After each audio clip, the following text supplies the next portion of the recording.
New Zealand get to vote. Madam Chair. I call the Honourable Maggie Barry. Thank you, Madam Chair.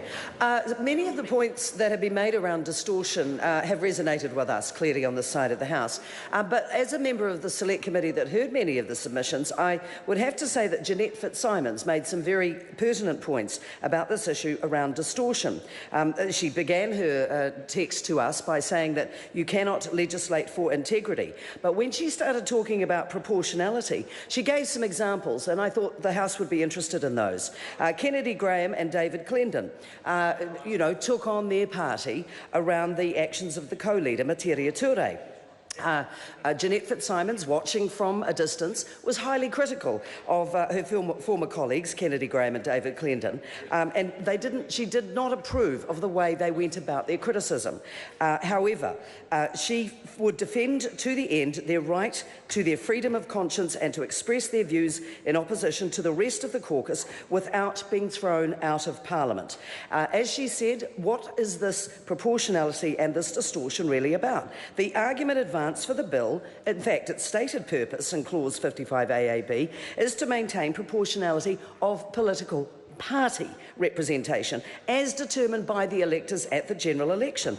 And in her view, and I agree with it, this elevates a bureaucratic structure, in other words the party, above the principles it stands for and the principles it was founded on. So when you come to a voting situation, for example, what are the voters to make of this? If individuals are distorting what their party's values are, should they be voted back in again? Does it dent the party's credibility in the minds of their voters and support base?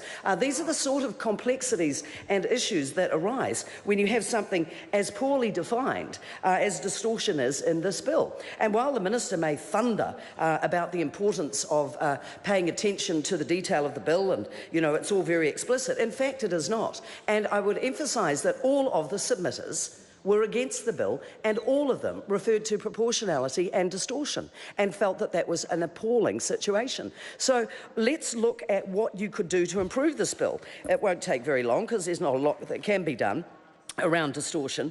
I guess when we look at, again, what Jeanette Fitzsimons has said around this, coherent ideas, policies and processes make up the platform of what a party exists to do.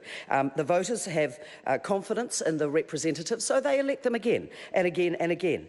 And proportionality in the representation of ideas, of policies and of political philosophy is a very worthy goal, because voters' wishes in a democracy should be supreme. The party should not be supreme, the voters should be, and the elected members should be able to express their discontent or their varying and different views to that of the party, particularly if it wanders as far off the reservation as Labor did. And as Jim Anderton said, Labor left him, not the other way round. So if, for example, in our party, one of our members decided that they didn't like genetic technology, for example, predator-free 2050, was a very firm policy of the previous government and of National. Now, if a member went out in public and started to point out the defects and the problems with the genetic modification element that is part and parcel of achieving the goal of predator-free 2050, then that member could be pulled into line. In our caucus, that would happen. The member would be taken aside and talked to and advised and spoken to, and, we're disciplined and it works. But the member would not be thrown out of Parliament, and that is an absolute disgrace. The very idea that we can not think for ourselves, we can't speak for ourselves, that we have no views other than that of the party leader. One brain, one opinion between 9 or 8 people. That is not the way the voters want to see it. And I would encourage members opposite and members of this government, and in particular the Green Party, to reflect on the reality of the values and the fundamental principles upon which their party was founded and why they are there. The members of the Green Party are turning their back on what the principles are, and the voters will not appreciate it.